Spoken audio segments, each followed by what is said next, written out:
Yo, what's going on, guys? Welcome back to a brand new video on the second channel. Inside of today's video, we're going to be breaking down the APAC monthly finals grand final. We've got NAVI versus Crazy Racoon. I believe this is the first monthly final, I think, out of the 5 there's been this year, but there's no connection issues. I haven't watched any of the other games, but I'm pretty sure after seeing some things on Twitter and whatever else, so that's probably a reason why I've actually not really covered too much of this region, because to me it really frustrates me when some external factor affects the competitive play. It isn't exciting, especially when I've been on the other hand of it as well. So now we actually, I think, have a true test of who is good and who is not, essentially. So I'm excited to see Crazy Racoon's real level here, mainly because, again, they've had some bad issues. They literally kept flying out. If you guys are on the way, I'll give you guys some context. I believe they kept flying out to Hong Kong, where the servers are located, and they just couldn't find somewhere with good internet connection. But they were actually hooked up with a member of my club, Star Dragon. So Star Dragon, he's the GOAT for that. Anyways, let's take a look at the draft really quick. So it's interesting that Berry is banned. Rico, of course, being insane on Hot Potato, especially with the hypercharge. Buzz is banned from both players as well, from teams as well. And we have a Barley. Barley has definitely came back into the meta, especially with the hypercharge. We have a Cordelius on that bottom right ban if you missed it.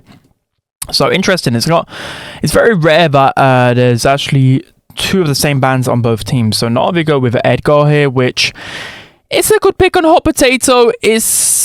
I always think that Edgar is okay into Colette, and then every single time that I actually play Edgar into Colette, it doesn't work out, because you've got the Gotcha Gadget, you've got Push It.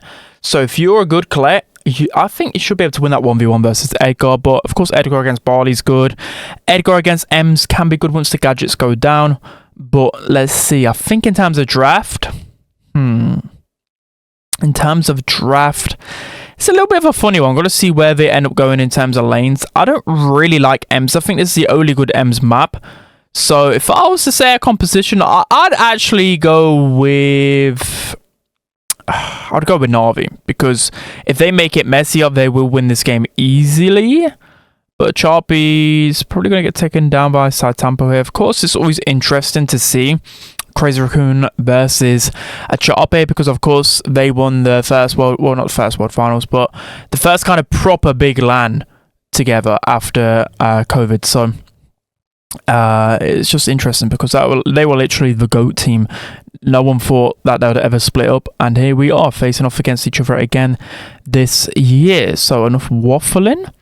But the Crazy Racoon actually getting a lot of damage here. 1 Colette Super and a couple of Barley shots should all be it. I mean, Moy's going to use Hypercharge here. I'm not too sure why he's not just shooting a safe edge. Doesn't matter. Colette just gets a Hypercharge Super on a safe, and that's GG. I think the main problem there, I just think Colette somehow was able to push in against Crow really easily. I mean, I guess Crow is terrible, right? And I say that time and time again. For some reason, some people put like Crow in A tier. I have no idea how he's an A tier brawler, but I think he should have an okay matchup. I think the problem is that he's using shield instead of slow. I know they are the pros, but I wouldn't use shield anymore. There was a time where I started experimenting, but you may as well use slow, stop him from progressing. It can allow Edgar to get cleaner jumps and just allow you to take him down cleaner. They decided to leave Barley on the safe. I guess there is an Edgar respawning pretty soon. Damage is pretty much equal, so there's already 1 super from 10 side. We know literally 1 more super in a bit and he'll have his hypercharge. He's got another super already, so he's been chaining pretty easily. Again, they kind of opt to leave these guys, but in the base race, I think CR got it, because they've got Ems who does a lot of damage. They've got Colette with hypercharge already, so things aren't looking exactly the cleanest for NAVI here. Moy's done a good job of just wasting time, sitting behind a wall. That's the annoying thing about Ems. Looks like Edgar's going to go down. Tenside's going to get Hypercharge Super on a safe. This is looking pretty much GG, because he just needs 1 Colette Super and 1 shot, and it's over. I mean, here comes a Barley shot. A couple of Barley shots and a Super, and it's pretty much over. But here comes the Crow Hypercharge. Does he get it in time, though? I don't think... Yeah, I don't know. I kind of like NAVI's comp, to be honest. Let me take a look whether he actually missed that Crow Hypercharge, though. I'm not too sure whether... Okay, no, he didn't miss it. Just don't think... Oh, I think I know he was rushing. If he's using carrying Crow, if he was to shoot the safe maybe once and then jump in afterwards, maybe it did a lot more. I don't really know. It doesn't really matter in the end. So that's going to be set number 1. Let's hop into set number 2. Guys, so jumping into set number 2, we have Pinball Dreams Brawl. So Pinball Dreams is one of those maps where last pick is actually insane. Whenever there's a Brawl map with these type of walls on the side, you know, I would always compare it to Field Goal. Pinball Dreams is a lot of thrower cheats, a lot of tank cheats to be had. So Chester first pick, very interesting, especially if Crazy Racoon a first pick in a Chester. To me, that goes to show that Chester's very strong. If you think of some gem grab maps, Hop Zone, Brawl, he's very good. So absolutely an A-tier brawler in this meta. Barley, again, very strong brawler. The good thing about Barley is that you can always switch up his build. That's what I like about certain brawlers in draft, is that, you know, if there's no tanks or anything like that, you can just go heal gadget. But if there's any aggression, you can go the slow gadget. And they're going to go with Meg. So I'm very surprised they picked Chester ahead of Meg, considering how broken Meg is right now. I'll be interested to see. This is why I love watching competitive myself and breaking it down, because I like to see what the pros kind of draft against a brawler like this. Gray? I don't know what they're cooking with Gray. They're surely going to go with an aggressive brawler to pair up with a Gray. But Gray into Meg? I don't know about all that, because, yeah, Gray just doesn't have the DPS. Byron. I mean, they're clearly going Gray to counter the thrower, but if I was NAVI, surely you're going to go something aggressive. I know there's a Chester, but it's a Gray and a Byron here. They go with a Stu. Okay. I mean, Stu has a decent matchup against Chester, I would actually say, because it's hard to get close to a Stu as a Chester. Chester, you want more tanks to face off against because you can farm supers. Stu, you can wiggle in and out of the shots. These drafts are weird. APAC is always weird in terms of their drafts. Like, they've gone with 2 kind of mid-brawlers. I like Navi's comp still. I still like it, mainly because they've got Meg. That's literally the main reason. They're going to go Byron into a Meg. That's okay, but at the same time, if Meg gets within striking distance, she just should be able to just evaporate any of those guys, except for Chester. So Melee's going down on a Meg, which is going to be pretty annoying. The problem is the map's going to fully open up for the Barley, which isn't the greatest. So Zaitampo's actually choosing to use Grand Piano, which is kind of... I don't really know how to really feel about that, because yeah, you get a guaranteed wall break, but surely maybe he's just not confident at hitting those walking canes against good players. That might be the thing, but good walking canes can literally confirm your kills every single time, so that's what I don't understand. It's just a better version of Grand Piano. But what do I know? I'm not the pro, right? So Zaitampo, I believe, is using an extra gadget gear. Yeah, so he's already used 3. I mean, I guess that's pretty good. So 4 wall breaks at the click of a button from long range is good to open up the map against a Barley. And they're going to get the first goal. So maybe I know nothing about drafting at the moment, if Crazy Racoon are just walking all over these guys. But as the map opens up, this should allow Meg to thrive even more. It's just a Barley's just getting destroyed. So I guess it's just kind of down to Suzuki and Levi to really do something. But it's not really looking very likely. So Tampo's really weak here. Can they get the kill in time? Yes, they can. So he got a little bit of hope. Suzuki should be able to charge through to his mech as well. Here comes a Barley flush out, miss super from 10 side. That might be very costly.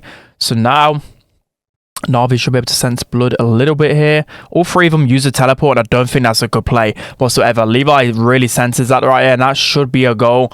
Yeah, that's definitely a really bad mistake from Crazy Racoon there. All 3 members using it. I just left the whole map open, especially when you've got a mobile brawler like Stu. I mean, Levi's a really good Stu anyway, so that was definitely a really good heads-up play. Here comes the Hypercharge as well, just destroying the Byron, destroying the Chester as well. And that's going to be the goal for Navi. Maybe I do know something about the draft. The Barley Hypercharge is actually nuts. I think it's insanely underrated. I said it when it first came out. When I first tried it out, I was like, this doesn't really do too much. But then you realize the actual map coverage and the instant 2000 damage, it is kind of nuts, especially in a situation like that. So Charpe, I want to see him at World Finals, okay? Unfortunately, it didn't happen for him last year because they lost in LCQ. I believe there's nothing on the line right now. It was all confirmed. It was all confirmed pretty much before this. I think NAVI just had to reach the grand finals because Coco Loco lost in the quarterfinals, which again is unfortunate because they faced off against Crazy Racoon, literally the best team in the game. So yeah, everything kind of got decided before the grand finals, but nonetheless, it's just still in the same game. Like the two of the best teams in the region facing off against each other, of course. Rival esports as well, pretty good. There's a lot of good teams in APAC, but then we fought that last year and only one team qualified, I believe, for the world finals. I think one team, two teams, I can't remember. But yeah, basically it was a big upset that NAVI, this team didn't make it through to world finals last year. But it doesn't matter. NAVI look really strong right here. Again, you're giving them the Meg, you're giving them so much pressure. Barley is just being Barley. He's just kind of just sitting there, not really doing too much, but it doesn't matter because Meg and Stu are able to take over the map so easily. Suzuki's just going to do a decent job of buying his life, wasting a bit of time, tries to get into Meg, but I think either the poison or the super was going to get him down anyway, but it's just better to be safe rather than sorry, or else that Meg could have been really troublesome. So it's up to 10 side to see what super he has here. He has actually got a good super that's going to deal a lot of damage, but a Barley heal is going to keep Levi alive, I believe. That Barley gadget is so good. It actually is so good. Giving the heals for you and your teammates at different positions, it's always been a good one, but it's the problem with Barley is that it's so easy to counter in the meta, but still, NAVI is showing right here why it's good, why it's actually really strong. I mean, even with Berry in the meta, everyone thought that Barley would be pretty much non-existent, but I think Barley still has a pretty good place in the meta, and I just jinx NAVI again. Whenever I open my mouth, things just go the opposite way. So going into overtime, definitely CR have the better composition, but at the same time, you know, Gray's really hard to hit shots with in the open. You know, Byron is easy to hit shots with in the open, but if Stu just gets onto Byron once, he's pretty much dead. So that's going to be a super from Moya, getting Suzuki pretty low. So Tampo's well-timed super to kill a Chape, but Chape has the hypercharge. Levi's really weak, and Meg isn't in mech either. Levi just survives in time, and it's just a Chape left. I don't think he can really do too much here. Hypercharge inbound. He actually kills two of them. There's no way. Surely not, right? He's gonna score that. He's gonna score that, surely. Oh, okay. He didn't. That was good from him, though. He didn't overextend. But that was so clutch. Like, what? Oh, miss super from 10 side. You don't see that very regular. Suzuki, is he going to manage to stay alive in time? Okay, 10 side's going to go down to that super. Satampa with a ball right here. Tries to play. Does he get it in time? Nearly in time. Charpy passes up to Levi. Levi has the opportunity to shoot. Doesn't actually get it in time. This is such a close game. And now here comes CR on the offensive with supers available. I'm not too sure whether they're going to go for that. Moy's going to try and get some good chip damage. He goes for the shot. There's nothing that can really happen. 2 seconds left. Oh, just manages to clear it in time. And that was a crazy, crazy overtime. A Charpy with a clutch. That was a 1 versus 3. Another Barley hypercharge. I don't know whether that was a Charpy clutch or a CR throw, but either way, it was very entertaining for the viewers. Brawl Ball is always the longest of sets. I know everyone says that Brawl Ball is the most exciting, but at the same time, it's actually not as fast-paced as you would think. A lot of games do end up going to overtime, so hopefully there isn't a draw or anything here, because this is going on forever at this point in time. So Byron with some good heals, but Meg just...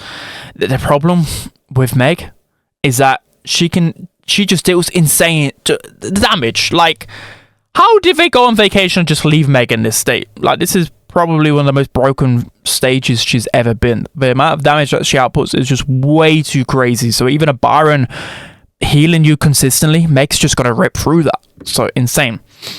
This time around, the same kind of wall breaks from Saitampo. Just go for an early wall break on his side of the map though, but like, look at this again. Meg just latches onto you once and you're pretty much dead.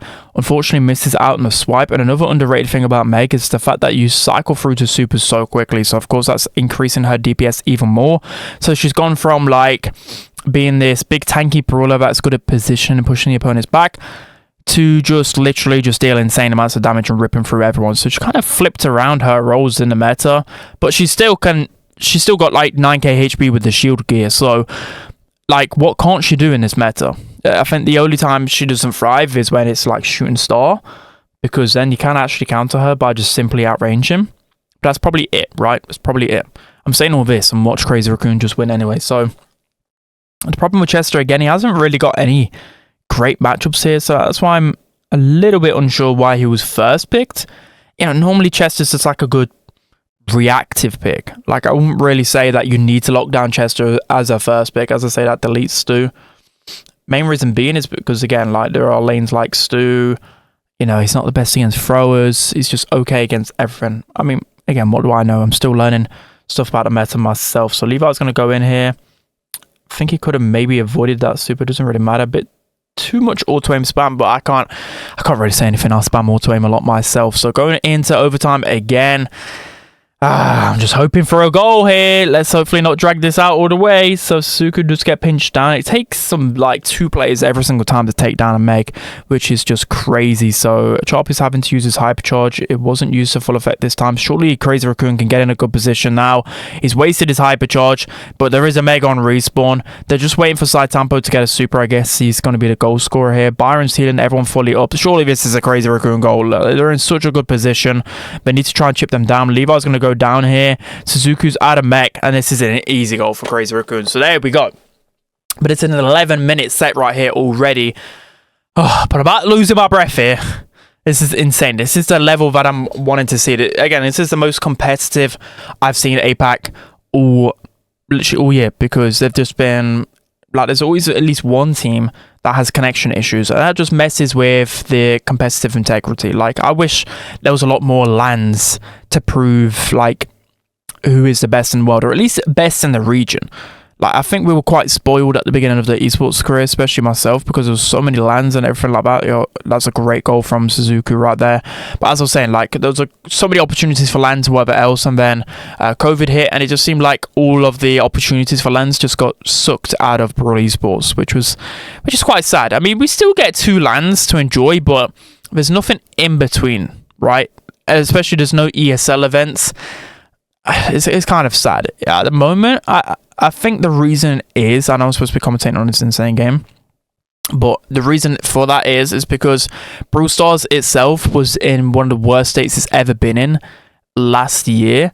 So that would have affected some like budgets. That would have affected quite a few things with Brawl esports for this year. But I think if I'm hoping anyway, if Brawl esports with Brawl Stars continues to perform the best it's ever performed, and then surely some of that revenue is going to go into Brawl esports next year. I'm hoping. Or Brawl esports just screwed. I don't know. Here's hoping. Anyways, Crazy Racoon. They should be able to score this one. Nice goal. So only just barely walked that one in. And again, Meg just shreds in a 1v1. So we've got another tie situation here. These teams are just both so good that it's just so hard to split them.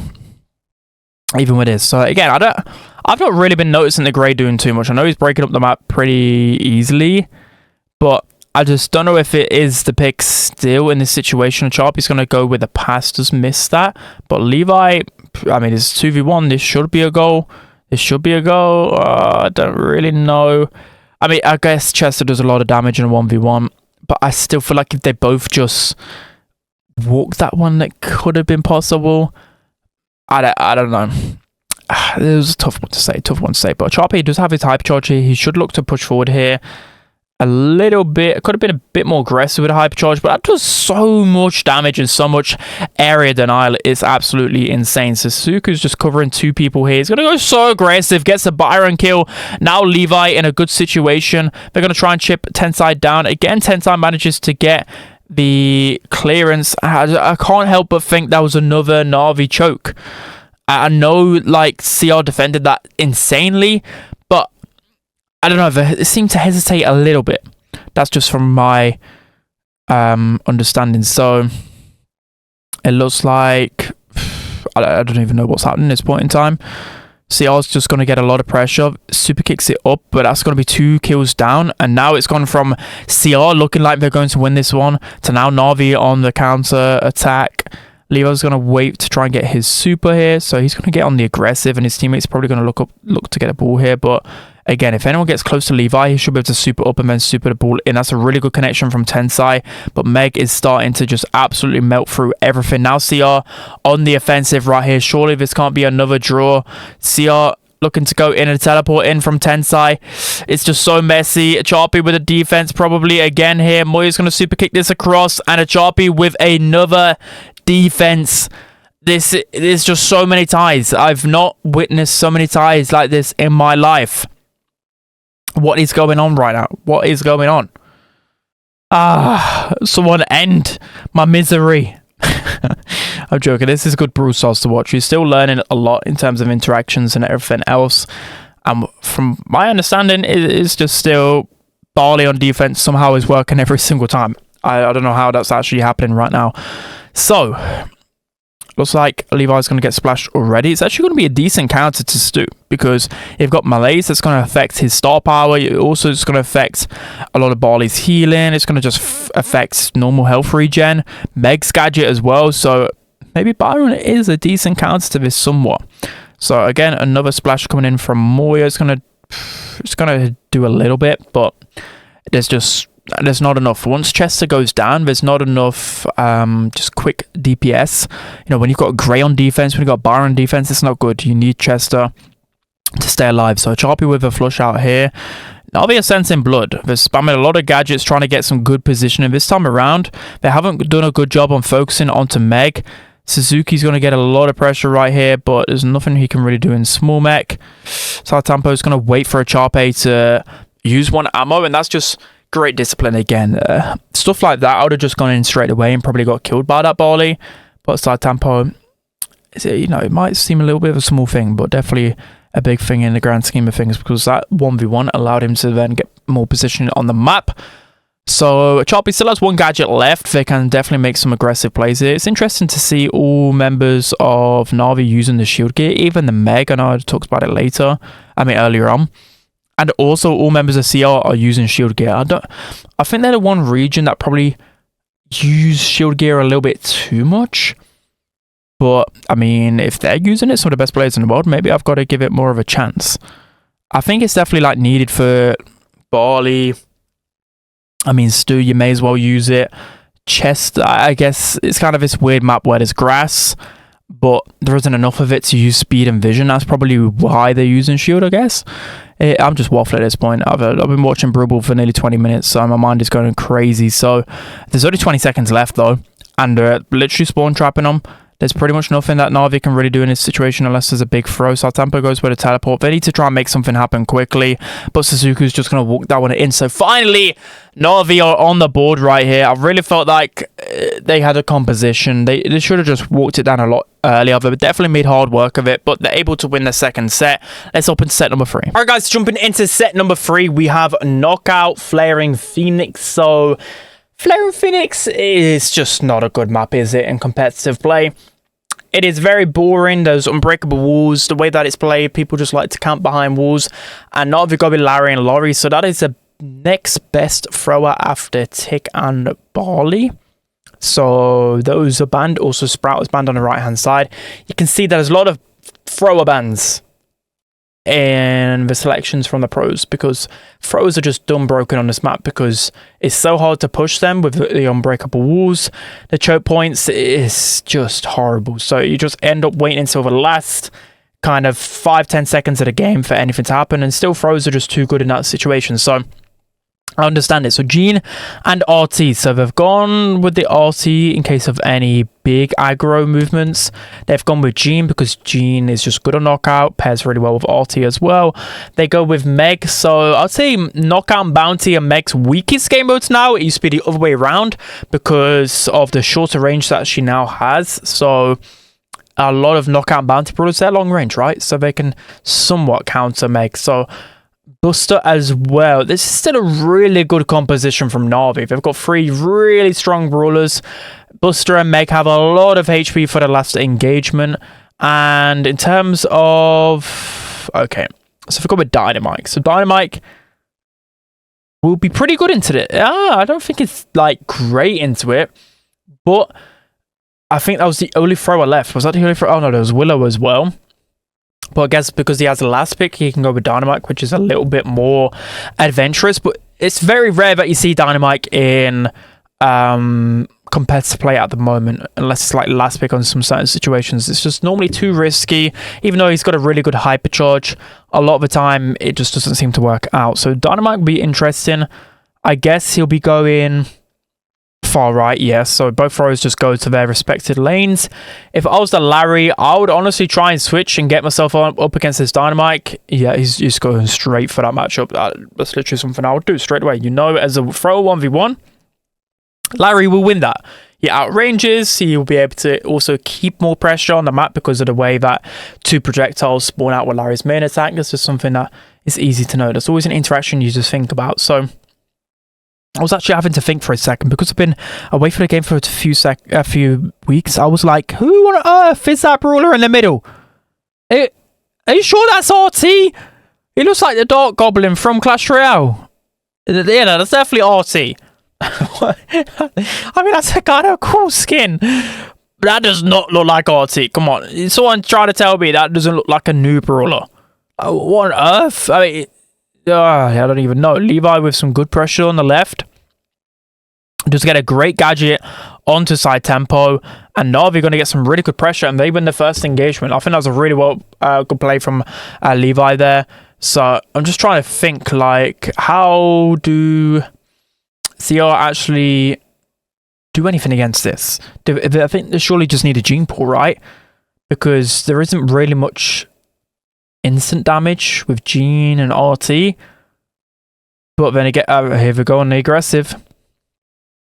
RT with some good chip damage so far. If they can just keep chipping down Levi here, they might be good to go. Moya with the no skin Gene, which is something you don't really see too often. Tensile's going to go with a wall break, which could be good for scouting capabilities there. Great pull from Moya, gets the kill, and that's exactly what they needed. They need to deal with this Larry bot for sure right now. Yo, the gold Larry is actually really clean as well. We're going to go with a split here. Charpe just didn't even see Moya switch over the lanes. I don't know whether, I suppose it didn't really matter too much, but now there's nothing that Suzuku can really do here. And it's looking very favourable now for Crazy Racoon. They've got a hypercharged Gene. They also will have the hypercharged Dynamite maybe pretty soon. And Navi have no hyperchargers. So that's always a thing you've got to consider right now, which is still, in my mind, pretty dumb, right? In competitive play, the fact, I mean, it's nearly half the brawlers that have hypercharged, but it's still just pretty dumb in the balance side of things. Like, how can 3 brawlers on the side of Navi have no hyperchargers, but 2 brawlers for Crazy Racoon do? Like, it's just a competitive advantage just off that alone. Even if the hypercharge is trash, he gets stat boosts and sometimes super boosts. I mean, Gene, is that really a good super boost? Sometimes it can help him, sometimes it doesn't. So right now, if I was Moya, I would probably just W key and try and get onto that. How did he just die that quickly? I mean, I know the RT Gene combination is disgusting, but it just felt like he died in a flash. So that's going to be the hypercharge, and that's going to be the kill. So yeah, Crazy Racoon kind of walking away with things in the end there. That was kind of a flip around, wasn't it? It looked so convincing for Navi in that first round, and then all of a sudden, it just went a complete opposite way. So Moya, I was going to say, I don't even know what. It looked like he wasn't looking at the game there. He was obviously looking at his phone or something. I don't even know. Maybe there's like a strategy he needs to look at. No idea, but bro's still locked in after that. So Levi's going to get a really good double pull there. And I don't really know what Crazy Racoon was thinking there. Like, did they not scout the bushes properly? They have a Gene. That was just really careless and really uncharacteristic from Crazy Racoon. So Tensai's just going to try and get his super. I guess they're trying to get a Charpe his super. But then they've just realized it's probably not worthwhile because eventually Tensai's going to get his with Dynamite. So they're just going to go and kill him. So yeah, maybe they need to be a little bit more careful. You know, there's bushes. Gene's the best scouting brawler in the game. So why not use his scouting capabilities just a lot more carefully, right? So now Tensai can sneak around the right as long as Moya's consistently hitting some shots into the middle. If I was Tensai, I'd probably just break open that grass point there. Just because, sorry if you hear my dog barking, by the way. It's just my dog. He just always barks. Anyways, as I was saying, yeah, it's a good wall break from Tensai. That's probably a good underrated thing with Dynamax. Literally a wall break. Wall breaks can be so essential in competitive play, making sure that no one is sneaking in. Goes for the stun right there. If Levi was to get hit by the stun, he could have just popped the super at the right time and he wouldn't have got stunned through the star power. Looks like Larry's going to go down. I forgot who that actually wasn't Larry. I think it was, yeah, it was a Sharpe. And that's going to be Crazy Racoon winning this round as well. So we might be seeing a repeat. Maybe CR's comp just takes a while to get going. I mean, it's going to take a while to get going because of the gene pool. That's always a factor you got to consider in knockout a lot of the time.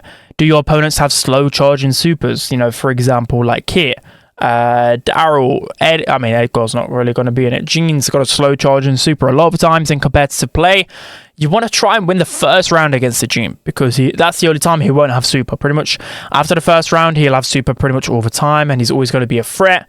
So I've not seen Suzuku use the toolbox gadget. I'm not too sure whether he's running it. It's probably, it's definitely advised if you're facing off against the Gene because then Gene can't pull on Meg. And I mean, you can pull pretty much everyone else. The Hypercharged Gene already. I've been pretty surprised at how quickly Moya's been getting these, to be honest. Has he hit? I think he's hit pulls sneakily when I've not been looking because, I mean, to be fair, it's been 2 rounds, so he should be pretty close to it anyways, but he's been cycling on pretty fast, you know. I'm proud as a G main. I suppose the G main. So it gets a chip onto Suzuki. Again, that pressure is just so good. He just got evaporated. Actually evaporated. And Crazy Racoon now going to 1v3. And they just win the round so easily. I mean, I know a Gene Hypercharge pulls quickly, but he went from like 10k HP to like nothing in a split second. That was just, my eyes, I can't get around what I just saw. Anyways, Crazy Racoon, they go 2 sets up to 1. Let's hop into the next one. All right, guys, jumping into the 4th set, we've got Open Business Hot Zone. So I'm wondering in APAC, will we see another Hank pick like last monthly final? I know you guys wanted to see me commentate over that. I should actually redo that set because I think there's only been 2 sets this whole competitive season with Hank. I'm pretty sure. And they're not doing my boy justice because he is pretty underrated. Anyways, enough talking about Milk. It just gets me excited. They go with Byron in retaliation to a Gale. So Gale first pick is pretty bold, to be honest, because although he's good and good at countering tanks, he can get countered by brawlers like, I mean, who would win in a 1v1? What do you guys think? I think Chester should be able to win that 1v1 because his damage potential is a lot bigger than Gale's. I think personally Chester should be able to win. And that's why I went in. So, Frank, interesting. They've not got a Byron to pair up with it as well. They kind of need a healer of their own. So do they go Poco? Do they go Pam? I don't even know what they could. Sandy. Okay, Sandy's good synergy with Frank. But I don't know. I mean, it is a good comp going into a Byron at least. I think Navi have a decent opportunity here. They go with the Ems. So Ems is very good into Sandy. Very good in, well, okay into Frank. Okay into Gale. I can kind of see the Ems vision. Mainly to deal with the Sandy. But I don't know how I would rank this one because the problem with Frank here, he doesn't really have many good matchups. Like Chester is very good into Frank, like insane into Frank. And if we can, if Chester gets lucky and gets his throw super, then yeah. So it's interesting. Tensai actually, oh, he's using my gadget. Yes, see, if Tensai's using that gadget, that means it's a better one. I'm telling you, it's the better gadget. I told you guys. Even though the buffs are kind of weak, it still helps Chester out a lot in 1v1s. I'm telling you guys. You can always get value out of every super except for like the Lou one. I bet even on a hot zone you can get value with it. I mean, Crazy Racoon are just deleting them. And they're spinning on them. What do you even do in this moment? I mean, Sandy gets completely outranked. Like, they need to swap matchups ASAP. I don't know why they're keeping the Sandy on the M's. And there goes Chester with the wall break as well. Chester's just feeding 3 supers from their Frank over and over again. And that's another kill. Is this just a complete outcomp or what? Like, these guys are getting absolutely wrecked. completely wrecked. No, NAVI aren't doing anything yet. They're completely dead. And that's got to be the first round of that set, going the way of Crazy Racoon. So I know there'll be people in the comments saying Frank is overrated, blah, blah, blah. Frank isn't overrated. It's just, it is pretty hard to draft with Frank because he is tank. He's really good on ladder, but this is the moment where they probably drafted him in the wrong scenario. Like tanks, unless they're dumb broken, it doesn't matter how strong they are, in a sense. As long, like I said, as long as it's not dumb broken. If they're dumb broken, they'll beat everything. But if they're like very strong, like Frank is, then you kind of need to draft him like 5, 6, more than likely, unless you've banned, I don't know, like Claire, like 4. If like 4 tank counters are banned, that's what I'm saying. But better start this time from NAVI. But Sharpie is just getting pinched pretty easily against the Gale. The problem is picking Gale. He doesn't really have a good matchup. There's no proper mid here from NAVI. Tensai gets the break open super as well. This is looking pretty bad for NAVI again. If Tensai just keeps cycling supers, they just got the complete wrong matchups. They really have. They really have. Like, as a Frank, I'd definitely rather go against Ems because you can just run through most of Ems' damage. But the problem is, you can't do that with Chester because he'll just deal like 3k damage easily against you. But Levi's actually done a good job of getting him behind here. Great pinch from these guys. And Sharpie gets another pinch. I mean, so far, NAVI are making it work. I think that was just some good aggression from Levi. Again, I don't really understand jumping in, to be honest. I mean, would be good in some scenarios, but on this map, I don't know. I think going on launchpad very often just hinders you because when you land, you just sitting duck, you just die instantly. So I just wouldn't be taking the launchpad if I was on the side of NAVI. So here comes a hypercharge from Levi. He's able to get the kill, even with a knockback. Okay, slowly, he's probably going to get. Yeah, it's going to get taken down by Sad Tempo, and Crazy Racoon are getting the control. So this is what I'm talking about with Chester. He's just got a million supers. He's got a couple of wall break supers that have just opened up key areas. And now Ems, Byron, and Chester can all outrange the opponents. A Sharpie with a hypercharged super, trying to buy some time. But this is Crazy Racoon, their time to shine again. And they go with a monthly final win. And it just looks pretty easy. Moya with a double thumbs up. I love Moya. He's such a goat. He's such a goat. He's such a cool guy. I see Moya and Drage chilling a lot in person. I think he's such a nice guy. Anyways, very deserved for Crazy Racoon there. I think the draft definitely looks better, even in this meta where you're kind of seeing brawlers like Crazy Racoon wouldn't really go. You know, stereotypical like Chester, these kind of wacky ideas. I mean, Chester's not really wacky in this, but you know what I mean. They're starting to adapt with the meta. Let's see how they fare off at World Finals this time around. But love to see it. That's going to be APAC for this year. Hope you guys enjoyed it. We've only got South America left until last chance qualifiers. So yeah, it's going to be pretty interesting one. Pretty interesting. Anyways, see you guys next time. Hope you enjoyed this one. Don't forget to like, comment, and subscribe. And see you guys next time.